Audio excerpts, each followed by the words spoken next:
सुगज Vodafone idea limited में आज के स्टेटमेंट बहुत ज्यादा इंपॉर्टेंट है क्योंकि आज के स्टेटमेंट डायरेक्ट आए हैं ज्योतिरादित्य सिंधिया की तरफ से। अब ये स्टेटमेंट इंपॉर्टेंट और भी हो जाते हैं क्योंकि यहां पर डायरेक्टली एजीआर पर कोई बात नहीं की गई है। ऑल्दो शुरुआत होती है आज के स्टेटमेंट्स की सैटेलाइट कम्युनिकेशन यानी कि सैटकॉम से, जो कि वोडाफोन आइडिया के लिए भी इंपॉर्टेंट है क्योंकि वोडाफोन आइडिया ने रिसेंटली दो पार्टनरशिप करी है सैटकॉम के लिए। और अगर आप चैनल पर रेगुलर, आपको इसके बारे में मालूम भी होगा, दोनों ही पार्टनरशिप के बारे में। इसके साथ में आपके ज्योतिरादित्य सिंधिया की तरफ से स्टेटमेंट भी है कि एलोन मस्क की स्टारलिंक जो है, पहले उसको जो है इंडिया की एजेंसीज की सिक्योरिटी एजेंसी जो है उसकी डिमांड के ऊपर पहले आने दो, उसके साथ कंप्लायंस करने दो, तब जाकर के एलोन मस्क का स्टारलिंक जो है वो इंडिया में सैटकॉम सर्विसेज देगा। Union telecom minister Jyotiraditya Scindia की तरफ से स्टेटमेंट है। अब ये स्टेटमेंट वोडाफोन आइडिया के लिए भी इंपॉर्टेंट है, जैसे मैं आपको कह रहा हूं। उसके पीछे का रीजन है ये वाला। India is currently transitioning to advance satellite communication services with commercial high speed broadband. चाहो तो इसको रीड कर लेना। इसके अलावा अगर वोडाफोन आइडिया के कंपैरिजन में हम देखेंगे यहां पर, तो वोडाफोन आइडिया की प्राइमरी पार्टनरशिप जो है इस partner with AST space mobile to provide direct to device satellite cellular services.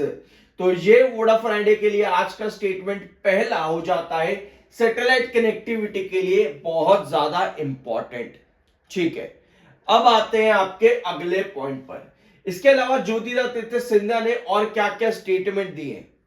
इन्होंने कहा है कि वोडाफोन आइडिया को अगर एजीआर पर रिलीफ पर, तो पहली बात तो इन्होंने ये कहा है कि एजीआर के रिलीफ पर बातचीत चल रही है, कंसल्टेशन वहां पर चल रही है, एजीआर पर आगे क्या करना है।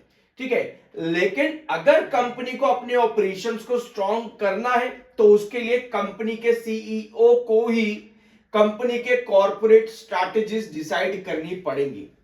ठीक है, सिंधिया ने एक बार फिर से पॉइंट रिपीट किया है जो इनसे सवाल किया गया कि वोडाफोन आइडिया में आप मेजॉरिटी स्टेक होल्डर हो, आप वोडाफोन आइडिया में मेजॉरिटी स्टेक होल्डर हो, तो ऐसे में क्या आप कंपनी के ऑपरेशंस पर भी काम करोगे। तो ज्योतिरादित्य सिंधिया ने एक बार फिर से कहा कि हाईएस्ट यानी कि मेजॉरिटी स्टेक होल्डर होना डजंट मीन कि हम वोडाफोन आइडिया के ऑपरेशंस को डिसाइड करें। डॉट ऐसा नहीं करेगा, जो भी ऑपरेशंस है उसको सीईओ को ही संभालना पड़ेगा। यानी कि जब बात आती है फंड रेजिंग की, जो कि सरकार ने कई बार कहा है कि ज्योतिरादित्य सिंधिया ने कई बार कहा है कि वोडाफोन आइडिया को अपने ऑपरेशंस अगर स्ट्रॉन्ग करने हैं तो फंड रेज करना पड़ेगा। और इसी के लिए कल के दिन हमने एक अपडेट और डिस्कस करी थी, जहां पर कंपनी की तरफ से स्टेटमेंट था, कंपनी के सीईओ की तरफ से स्टेटमेंट था कि कंपनी 7 से 8,000 करोड़ आने वाले कुछ महीनों के अंदर, बल्कि इनफैक्ट फाइनेंशियल 26 के आखिर तक कंप्लीट करेगी एक और डेट रेस। अभी 3300 का एनसीडीज कंपनी ने इशू करा, जहां पर टाटा जैसी कंपनीज भी आती देखने को मिली। तो देखना यह है कि फंड रेस कैपेसिटी इंप्रूव करने के लिए जो वोडाफोन आइडिया कर रहा है, क्या फाइनेंशियल 26 के आखिर के पहले तक एक और डेट रेस कंपनी कर पाएगा। यह इंपॉर्टेंट है। ऑल्दो एजीआर पर अभी भी कोई बड़ा स्टेटमेंट आज के दिन भी नहीं आया है, स्पेक्ट्रम को लेकर कोई चेंज, कोई आपका स्टेटमेंट नहीं है। जो मेजर स्टेटमेंट आपके रहे आज के दिन के, वो सैटेलाइट कम्युनिकेशन और वोडाफोन आइडिया के सीईओ को क्या करना चाहिए, इन पर आपके मेजर स्टेटमेंट रहे, जो हमने यहां पर डिस्कस भी किया। अब आते हैं वोडाफोन आइडिया के चार्ट पर। ठीक है, तो आज के दिन वोडाफोन आइडिया काफी हद तक स्टेबल है, ऑल्दो डिप लग गया था आज के दिन एक बड़ा।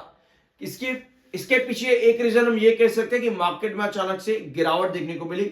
250 पॉइंट मार्केट ऊपर और फिर अचानक से 250 पॉइंट लगभग मार्केट गिर जाता है, तो उसका नुकसान वोडाफोन आइडिया पर भी देखने को मिला। डिप लगाता है वोडाफोन आइडिया, उसके बाद में बायर वापस से एक्टिव होते हैं। इस समय स्टेबल है। प्रीवियस सेशन में सेलिंग थी, उसके प्रीवियस सेशन पर भी सेलिंग थी, और उसके प्रीवियस सेशन पर भी आपके पास सेलिंग थी।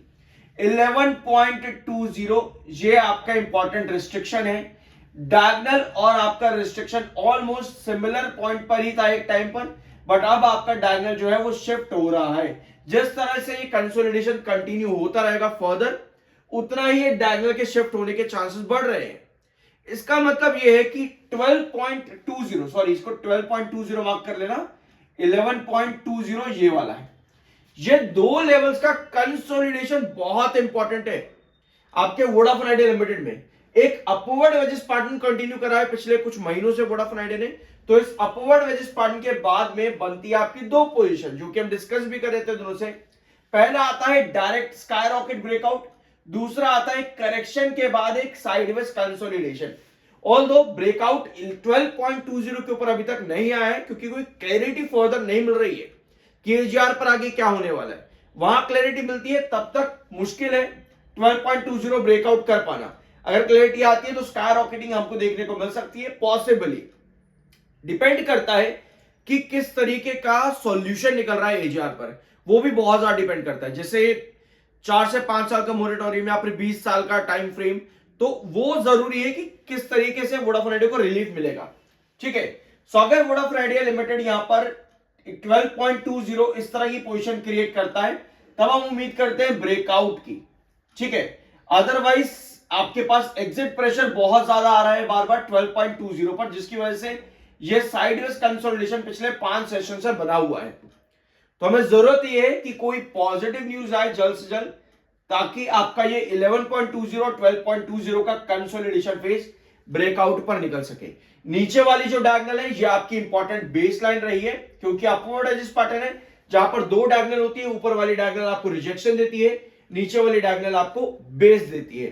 तो जब तक इन दोनों डायगोनल पर बना हुआ है आपका अपवर्ड एजिस पैटर्न कंटिन्यू है। पॉजिटिविटी की जरूरत है किसी पॉजिटिव न्यूज की, ताकि आप ब्रेकआउट दे सको इस अपवर्ड एजिस पैटर्न के ऊपर का। तो ये कंडीशन इस समय वोडाफोन आइडिया लिमिटेड में। वीडियो को यही एंड करते हैं। I am NISM certified, subscribe जरूर कर देना। मिलता अगले वीडियो में।